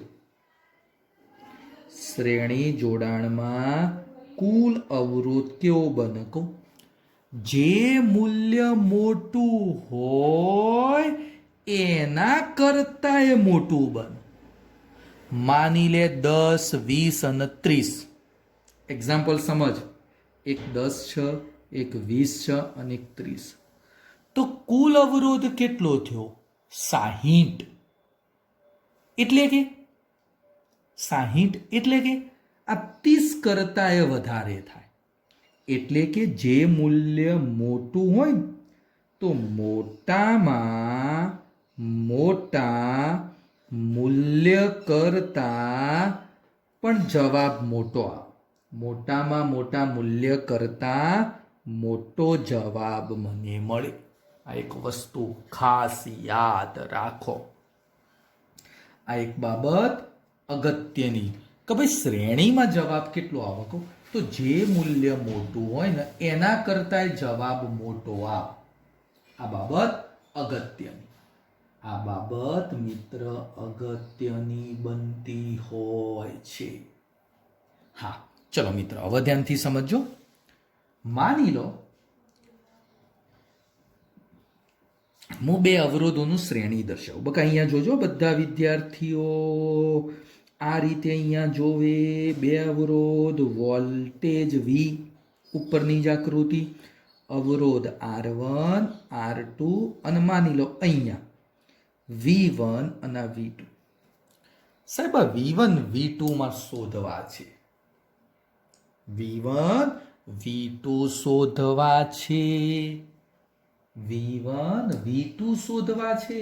તો ચલ ભાઈ હું આવું ના કહી શકું કે સાહેબ V બરાબર તો શું બોલાય છે? IR. જેમાં I કેવો છે? અચળ. ભાઈ જો શ્રેણી છે, શ્રેણીમાં તો પ્રવાહ અચળ બને. શ્રેણીમાં પ્રવાહ મિત્ર અચળ બને છે. તો બન્યું શું? V ચલે છે R. શું બન્યું બકા? V ચલે છે R બન્યું. તો મને લખાવ. ભાઈ આ પહેલા પદ માટે હું શું લખું? તો સિમ્પલ સાહેબ, V1 ચલે છે R1 બોલાય અને બીજા પદ માટે શું બોલું? V2 ચલે છે R2 બોલાય. એક V1 ચલે છે R1 અને એક V2 ચલે છે R2. જો ભાઈ હા, V1 ચલે છે R1, V2 ચલે છે R2. કેમ બકા? આ અચળ છે. ચલો બંનેનો ગુણોત્તર લેશો ભાઈ. આ બંનેનો ગુણોત્તર લો ભાઈ. તો શું લખાય? V1 ભાગ્યા V2 is equal two R1 ભાગ્યા R2. જો બકા V1 ભાગ્યા V2 R1 ભાગ્યા R2 ગુણોત્તર લીધો. શું લીધો?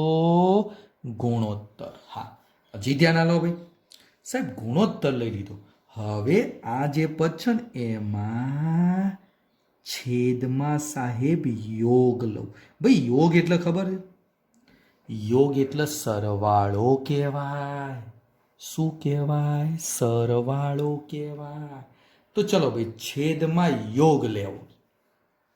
છેદમાં યોગ લેવો એટલે છેદમાં સરવાળો કરવાનો. કઈ રીતે?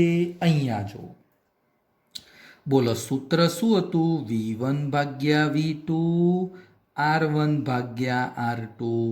તો V1 નીચે V1 વત્તા V2. જો ભાઈ છેદમાં સરવાળો કર્યો. આ બાજુ મિત્ર R1 નીચે R1 વત્તા R2.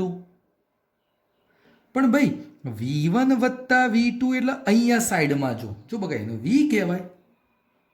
કુલ વોલ્ટેજ V કહેવાય.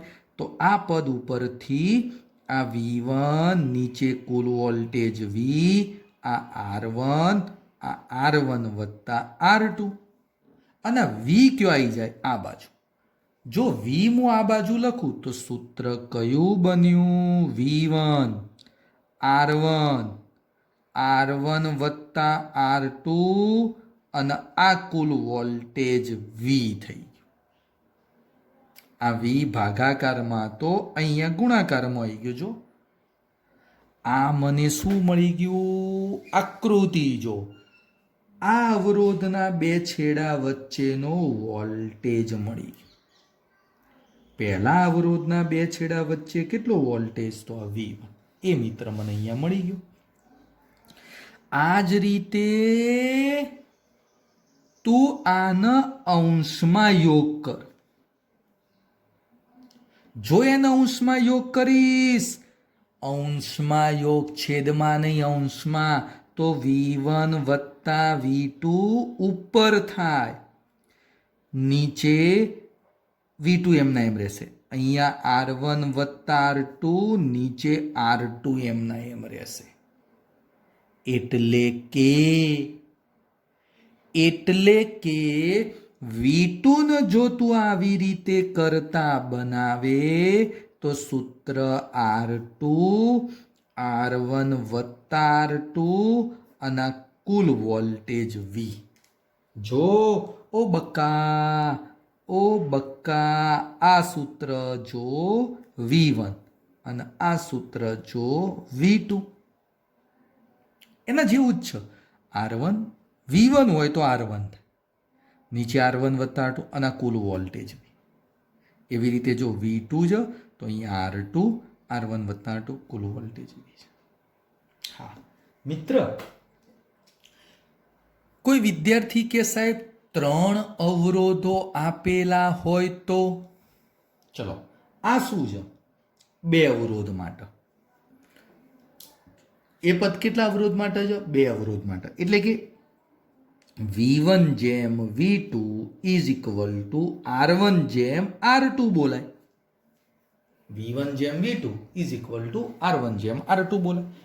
પણ ભાઈ 3 અવરોધ હોય તો V1 જેમ V2 જેમ V3 is equal two R1 જેમ R2 જેમ R3 બોલાય. આ સૂત્ર ઉપરથી મિત્ર મારા દાખલા આગળ આવશે. આ સૂત્ર ઉપરથી મિત્ર દાખલા આગળ આવશે. ચલો એક એક્ઝામ્પલ આપું, સમજજે. માની લે 3 અવરોધ. અવરોધના મૂલ્યો 1, 2 અને 3 છે. જોજે બકા, અહીંયા હું લખું છું, ધ્યાનથી જો ભાઈ. આ રીતે છે. ચલો કુલ વોલ્ટેજ V જ દર્શાવું છું. બકા જોજો, આ V છે. અવરોધ 1, 2 અને 3 છે. બોલો હવે અમારે V1 શોધવો છે. V1 શોધવો છે ભાઈ. ટ્રીક જોઈ લે. 3 હોય 4 હોય ગમે તેટલા હોય, ટ્રીક જોઈ લે. ચલ ધ્યાન આપ મિત્ર. V1 જેમ V2 જેમ V3 ઇઝ ઇક્વલ ટુ બોલાય 1 જેમ 2 જેમ 3 બોલાય. કારણ કે 3 અવરોધો 1, 2 અને 3 આપી દીધેલા. ધ્યાનથી સમજજે. ચલ હવે V1 શોધવો છે. તો V1 માટે આ પહેલું પદ કયું? 1. તો ધ્યાનથી જો, V1 બરાબર 1 ભાગ્યા આ 3 નો સરવાળો. જો અહીંયા કંઈક સરવાળા જેવું છે. આમાં 2 પદ હતા, આમાં 3 પદો છે. 3 પદનો સરવાળો એટલે 6. 1 વત્તા 2 વત્તા 3 એટલે સરવાળો 6. અને પછી અહીંયા જો કુલ વોલ્ટેજ છે, તો આ ગુણોત્તર જાઓ ને એના વોલ્ટેજ V. એટલે લખવું હોય તો શું લખાય? V/6 લખાય. ભાઈ ખબર પડી? હા કે ના? પહેલું પદ તો પહેલું પદ લખી દીધું 1. નીચે આ 3 નો સરવાળો જો બગાડ્યો, સરવાળો 2 પદ હતા, આમાં 3 પદનો સરવાળો 1, 2, 3 6. અને કુલ વોલ્ટેજ આ V દર્શાવે. કે સાહેબ બીજું પદ જોજો, બીજું પદ દર્શાવ. આ V2 માટે સેકન્ડ પદ કયું આવ્યું? 2. એટલે શું બોલાય? V2 બરાબર 2, નીચે સરવાળો 6. નીચે સરવાળો 6 અને પછી કુલ વોલ્ટેજ કયા બોલાય? V. બોલો બકા, 2/6 એટલે 1/3 એટલે V/3 થઈ જશે. કયો જવાબ આવશે બકા? V/3 આવશે. એવી રીતે V3 લખવા હોય તો ત્રીજું પદ આવ્યું. આ V3 માટે કયું પદ આવશે? ત્રીજું. એટલે 3/6 કુલ વોલ્ટેજ વી. બોલ 3/6 એટલે V/2. ભાઈ ખબર પડી? ડાયરેક્ટ મિત્ર આવી રીતે કરી દે તને V1 V2 V3 અલગ અલગ રીતે મળે. અલગ અલગ રીતે મિત્ર મળે. એટલે આ એક બાબત મિત્ર સમજવા જેવી હતી. આ 2 પદો હોય તો સૂત્ર આ રીતનું બને. 3 પદ હોય તો પહેલું પદ નીચે 3નો સરવાળો થાય અને કુલ વોલ્ટેજ V બને. આ મિત્ર મેં તને ભણાયું શ્રેણી જોડાણ. એવી રીતે હવે હું તને સમજાવું સમાંતર જોડાણ. બધા વિદ્યાર્થીઓ ધ્યાનથી જો. ભાઈ હવે અવરોધનું સમાંતર જોડાણ. ભાઈ સમાંતર જોડાણ એટલે તમને આકૃતિ નહીં, આકૃતિ ખબર હોવી જોઈએ. ચલો ભાઈ, આકૃતિમાં એક અવરોધ, બીજો અવરોધ. આ 2 અવરોધ અહીંયા ભેગા થઈ ગયા અને પછી એ બંનેને મેં V વોલ્ટેજ આપી દીધા. હા, આ કયું જોડાણ થઈ ગયું બકા? સમાંતર. આ V વોલ્ટેજ છે મિત્ર. આ અવરોધ R1, આ અવરોધ R2. હવે કહું છું, સાંભળજો મિત્ર. આના પહેલા અવરોધના 2 છેડા વચ્ચે વોલ્ટેજ V જ કહેવાય. બીજા અવરોધના 2 છેડા વચ્ચે પણ વોલ્ટેજ તો V જ કહેવાય. એટલે કે આમાં પ્રવાહ અચળ રહેતો હતો. તો સમાંતર જોડાણમાં દરેક અવરોધનો વોલ્ટેજ વિદ્યુત સ્થિતિમાન કેવું રહેશે? અચળ રહેશે. આમાં દરેક અવરોધનો વોલ્ટેજ અચળ રહે. વોલ્ટેજ અચળ રહે. વોલ્ટેજ યાદ રાખ. ચલો ભાઈ, આમાંથી માની લે I પ્રવાહ બહાર આવે છે. I પ્રવાહ, એ I પ્રવાહ આગળ ગયો, એના 2 ભાગ પડ્યા. આમાં I1 જાય, અહીંયાથી 2 ભાગ પડી જાય. જો ભાઈ, I એના 2 ભાગ થયા, I1 અને આમાં I2. તો એનો મતલબ આમાં જો મારે I લખવો હોય ને તો I બરાબર શું લખાય? એના 2 ભાગ, I1 વત્તા I2 લખાય. I1 વત્તા I2. પણ ભાઈ ઓમના નિયમ પરથી I બરાબર V/R, જેમાં V કેવો? અચળ. તો I1 બોલું તો અહીંયા શું બોલાય? R1. તો I બરાબર બોલો બકા V/R1, આ બાજુ V/R2. બોલા V કોમન કાઢો. આ V કોમન કાઢ્યો. 1/R1, 1/R2. અને આ V આ બાદ છેદમાં લાવી દો. એટલે ચલો બકા આ છેદમાં લાવી દીધો, સમજી લો. અને I/V એટલે 1/R થાય. શું થાય બકા? 1/R થાય. તો આ પદ બની જાય 1/R is equal two 1/R1, 1/R2. બોલ 10મા ધોરણમાં પણ આ સૂત્ર તું ભણી ગયો હતો. હવે મિત્ર આમાં એવું કહી શકાય કે લસા લઈને ઊંધું કરો. ચલો મિત્ર તમે જાતે કરજો. લસા લઈને ઊંધું કરજો. જો લસા લઈને ઊંધું કરો ને, R1 R2 લસા લોન ઊંધા થઈ જાય. એટલે આ ઊંધું થાય. તો R બરાબર સૂત્ર કયું બકા બને? ઉપર ગુણાકાર અને નીચે સરવાળો. ઉપર ગુણાકાર થાય અને નીચે સરવાળો. પણ 2 અવરોધ હોય તો જ. તો ત્રણ અવરોધ માટે આ રિસ્ક નહીં લેવાનું. ત્રણ અવરોધ હોય ને તો આ રિસ્ક નહીં લેવાનું. એ માટે થોડું પદ બદલાય. તો આ અવરોધ એટલે કયો? કુલ પરિણામી સમતુલ્ય ગમે તે શબ્દ બોલ. ગમે તે શબ્દ બોલ. જેવી રીતે શ્રેણી હતું એવી રીતે મિત્ર મેં તને સમાંતર સમજાયું. હા, અમુક વિદ્યાર્થી કહે સાહેબ ત્રણ અવરોધ હોય તો? હા, અમુક હોય યાર એવા. અલ્યા ત્રણ અવરોધ હોય ને તો simple 1/r 1/r1 1/r2 1/r3. Okay સાહેબ, આમાં ઉપર ગુણાકાર નીચે સરવાળો ના, એ રીતે આ પદ બન નહીં. કેમ ના બને? ચલે હોમવર્કમાં તું ટ્રાય કરજે. એ પદ મિત્ર તારા જાતે ટ્રાય કરવાનું. કેમ એવું ના બન્યું સાહેબ? હા, હવે ચલો હું એમ કહી દઉં એન અવરોધ સમાન મૂલ્યના.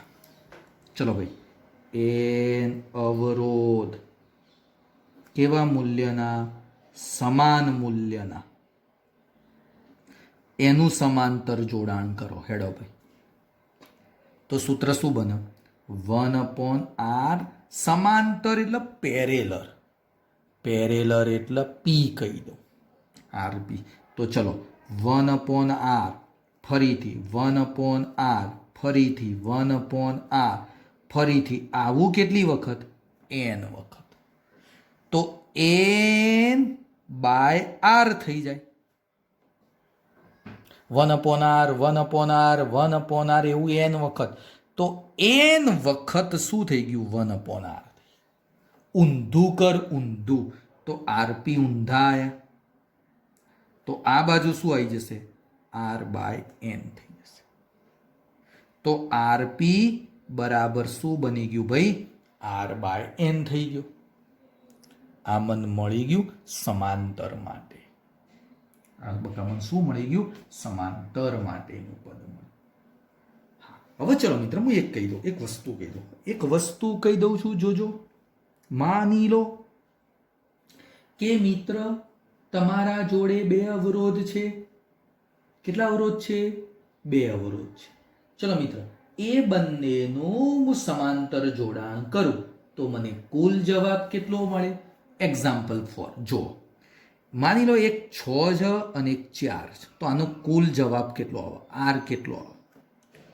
હમણાં તને ભણાયું કે સાહેબ R બરાબર ઉપર ગુણાકાર નીચે સરવાળો 6 અને 4 એટલે 10.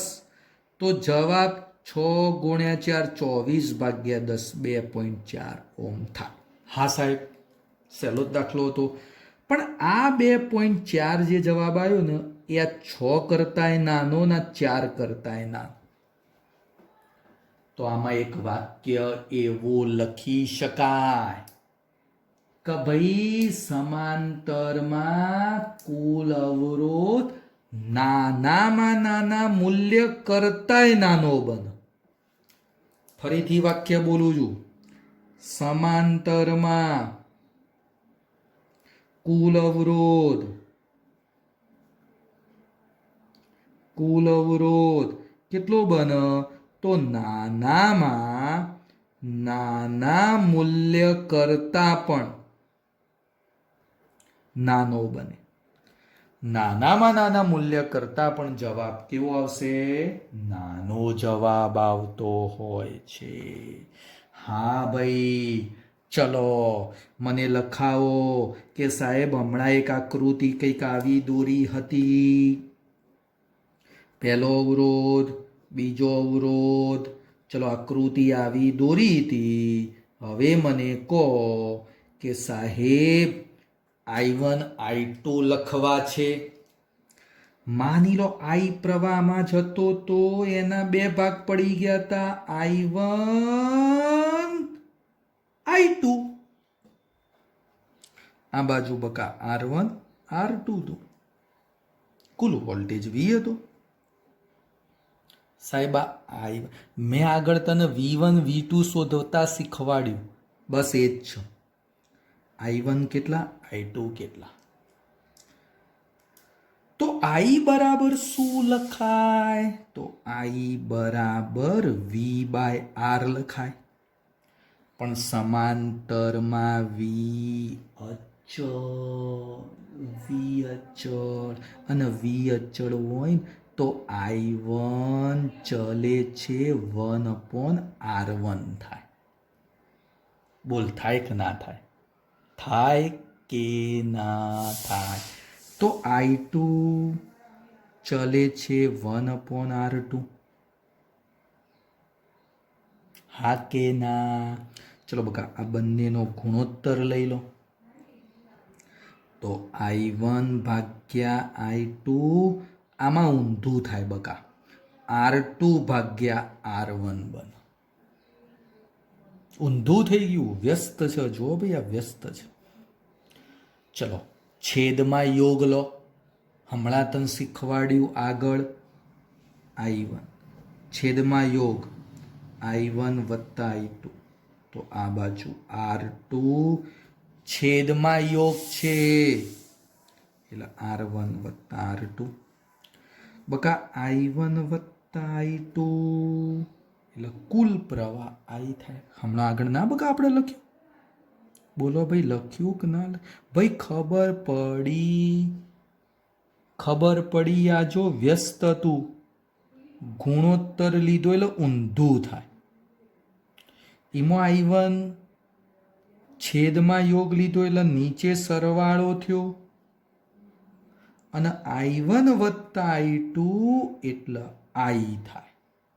લખાઈ દો I અને એ I આ બાદ લખી દો એટલે I1 બોલો બકા શું થશે? R2 નીચે R1 વત્તા R2 અને કુલ પ્રવાહ I. બોલ હમણાં આગળ તને આવું સૂત્ર મેં સમજાવ્યું. બોલ બકા આવું એમાં V1 આવતો હતો. V1 તો અહીંયા R1 આવતો હતો અને અહીંયા V આવતો હતો. I2 બોલું તો અહીંયા R1 આવે, ઊંધું થાય છે. નીચે R1 વત્તા R2 અને કુલ પ્રવાહ I થઈ ગયો બકા. આ દાખલા ગણવા માટે ઉપયોગી હતું હો ભૈયા. હા ચલો. કોક કે સાહેબ 3 પદો હોય તો 3, એટલે હું ચિંતા, આ વ્યસ્ત યાદ રાખ. I1 જેમ I2 જેમ I3 is equal to 1 જેમ R1 1 જેમ R એટલે 1/R1 1/R2 અને 1/R3 બની જાય ભાઈ. એમાં ચો નવાઈની વાત હતી. એકદમ સહેલી બાબતો મિત્ર અહીંયા છે. ખ્યાલ આવ્યો ભાઈ? ખબર પડી? ધ્યાનથી જુઓ, વિચારો, સમજો. ધ્યાનથી જુઓ, વિચારો, સમજો. મેં શ્રેણી જોડાણ, સમાંતર જોડાણ ભણાયું છે. પરીક્ષામાં આના દાખલાઓ ખાસ આવશે. ખાસ મિત્ર આના દાખલાઓ આવશે. મિત્ર હજી આપણે શ્રેણી સમાંતરના દાખલા આવતા લેક્ચરમાં સમજાવવાના થશે. તો આજે હું આટલું રાખું છું. ધ્યાનથી સમજવાનું, વિચારવાનું, અલગ નોટમાં લખવાનું. ચોપડીમાં આવું બધું નથી આપ્યું બકા, તો અલગ નોટમાં લખો, વિચારો, સમજો. ખ્યાલ આવ્યો? તો આજે મિત્ર આટલા સુધી. નવી બાબત નવા લેક્ચરમાં. Okay, good bye.